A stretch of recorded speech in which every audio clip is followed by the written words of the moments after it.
हाँ, तो मेरे प्रिय छात्रों, एक बार फिर से आपका हमारे यूट्यूब के स्टूडेंट स्टडी में आपका बहुत बहुत स्वागत है। तो मेरे प्यारे बच्चों, आज हम क्लास 12th फिजिक्स चैप्टर 2 जो कि हमारा चल रहा है। तो हम चैप्टर 2 के जो बच्चों हमारा नेक्स्ट हेडिंग था वो हमने देखा कि बहुत ही इम्पॉर्टेंट है, जो कि हमारा एक डेरिवेशन है दिया है हमारा कि अनंत विस्तार के समतल आवेशित चालक चादर के निकट वैद्युत क्षेत्र की तीव्रता, जो कि बच्चों हमारा एक डेरिवेशन है और यह है काफ़ी इम्पॉर्टेंट डेरिवेशन है बच्चों। तो दिया है कि हमारा अनंत विस्तार के समतल आवेशित चालक चादर के निकट वैद्युत क्षेत्र की तीव्रता। तो बच्चों हम देखते हैं कि यह एक बहुत ही इम्पॉर्टेंट है, जो कि हमने इसे एक छोटे से फिगर के द्वारा आपको समझाने की कोशिश की है। आप लोग इस फिगर को ध्यानपूर्वक समझने की कोशिश करें बच्चों। दिया है हमारा बच्चों की A B C D, जो कि बच्चों हमारा एक अनंत विस्तार का है बच्चों, जो है एक आवेशित, जो बच्चों प्लस क्यू आवेश बच्चों आवेशित है। यह क्या है? धनावेशित है बच्चों, एक चादर है, अनंत विस्तार का है। तो बच्चों हमें वैद्युत क्षेत्र की तीव्रता ज्ञात करनी है इस पर। तो बच्चों हम पहले इसके बीचों बीच एक गॉसियन गोला लेते हैं बच्चों। देखिए आप लोगों को यहाँ दिख रहा होगा कि गॉसियन गोला इसके लेते हैं। तो बच्चों इस गॉसियन गोले को बच्चों हम दो भागों में विभाजित कर लेते हैं। यहाँ बीच से बच्चों देख सकते हैं आप, क्षेत्रफल से दो भागों में विभाजित कर लेते हैं। मान लेते हैं कि यह एक बिंदु हो जाएगा, जो बच्चों हमारा हो जाएगा P1, तथा एक बिंदु यहाँ मान लेते हैं जो कि हमारा हो जाएगा P2। तो बच्चों हमारा हो जाएगा कि ये जो वैद्युत क्षेत्र की तीव्रता का दिशा बच्चों इधर हो जाएगा, और इसका हम बच्चों एक सूत्र खंड लेंगे जो कि DA होगा, वेक्टर DA होगा। इसका भी दिशा इसी के समांतर होगा। और यहाँ भी बच्चों ठीक उसी प्रकार होगा कि वैद्युत क्षेत्र की तीव्रता हम लेंगे यहाँ पर इसके बाहर, और ये जो बच्चों क्षेत्रफल इसका लेंगे, सूक्ष्म क्षेत्रफल, वो होगा हमारा वेक्टर DA। ठीक है बच्चों।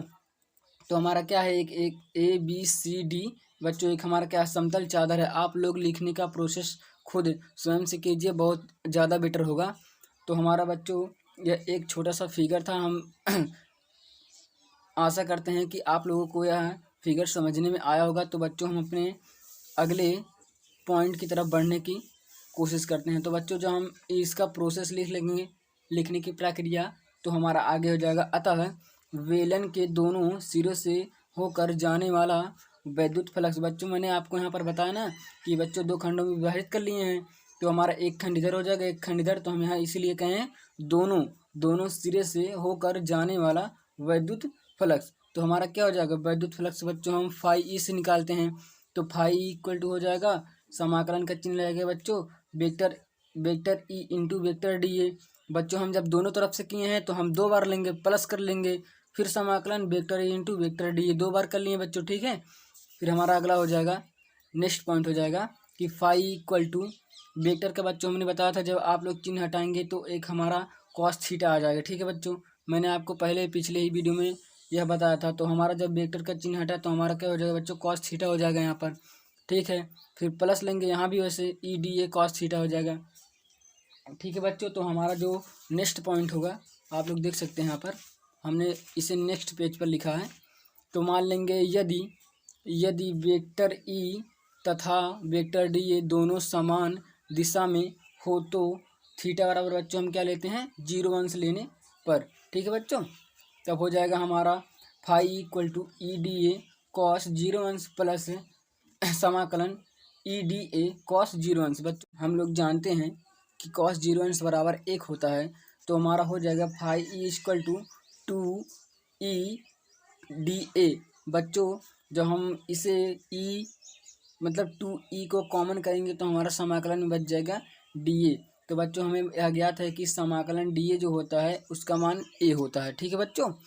तो हम यहाँ पर निकाल लेंगे कि फाई इक्वल टू 2EA। ठीक है बच्चों। अतः है अब हम यहाँ पर क्या करते हैं कि हम यहाँ गॉस का प्रमेय लगाते हैं। तो हम लगाएंगे गॉस के प्रमेय से। तो हमें मालूम है कि गॉस का प्रमेय जो होता है बच्चों, फाई इक्वल टू होता है Q अपान एप्सिलॉन नॉट। ठीक है बच्चों।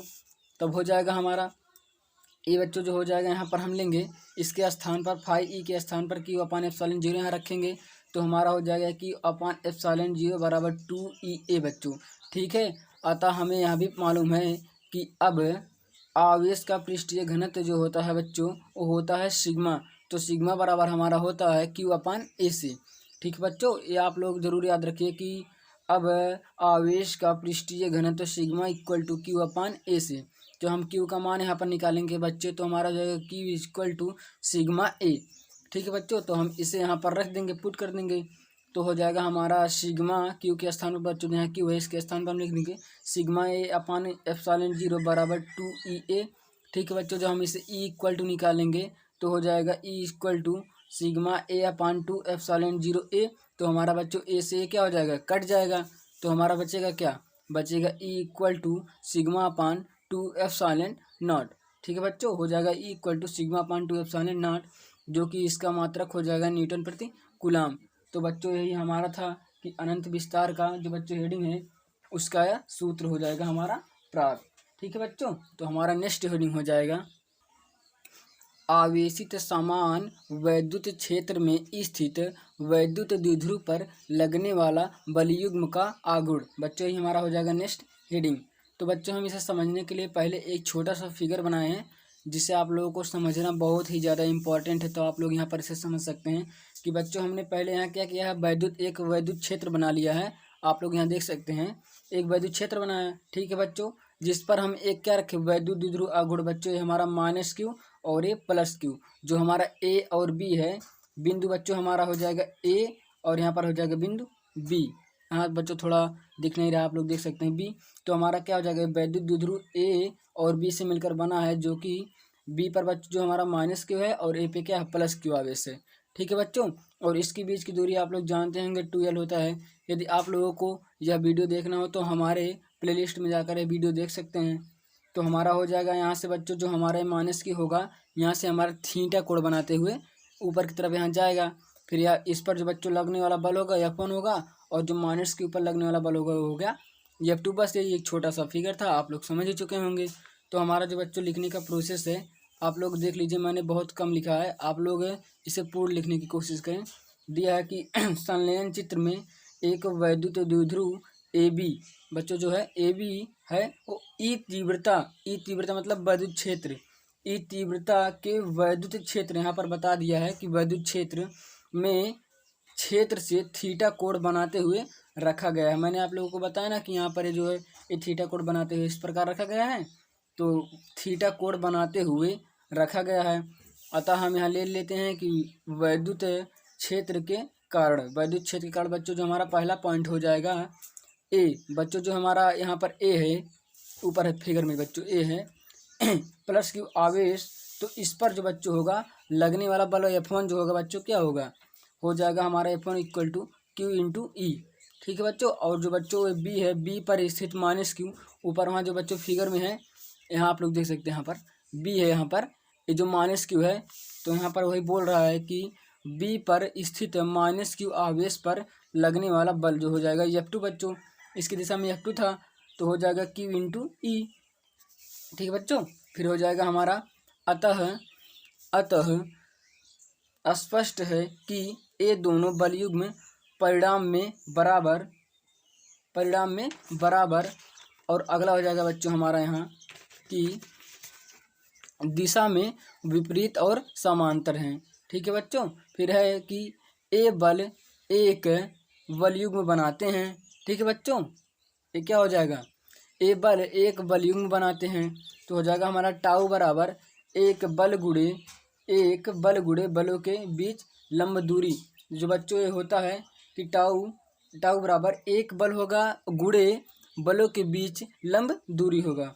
तो हमारा क्या हो जाएगा, अतः हो जाएगा टाउ बराबर एक बल जो बच्चों हमारा निकला है F1 ले या F2 ले, क्यू इंटू मतलब क्यू गुणे ई था, और जो बच्चों बलों के बीच लंब दूरी हो क्या हमारा AC हो जाएगा। ठीक है बच्चों, तो हम जानते हैं कि परंतु समकोण त्रिभुज ACB से साइन थीटा बराबर निकलेगा हमारा बच्चों AC अपान AB, या तो हम इस प्रकार लिख सकते हैं कि AC equal to AB sine theta. ठीक है बच्चों, और जो हमारा बच्चों AB साइन थीटा है ये हमारा बराबर है किसके, 2L साइन थीटा के। ठीक है बच्चों, 2L साइन थीटा के बराबर होगा। तो हमारा हो जाएगा टाउ बराबर क्यू इंटू ई गुणे 2L साइन थीटा।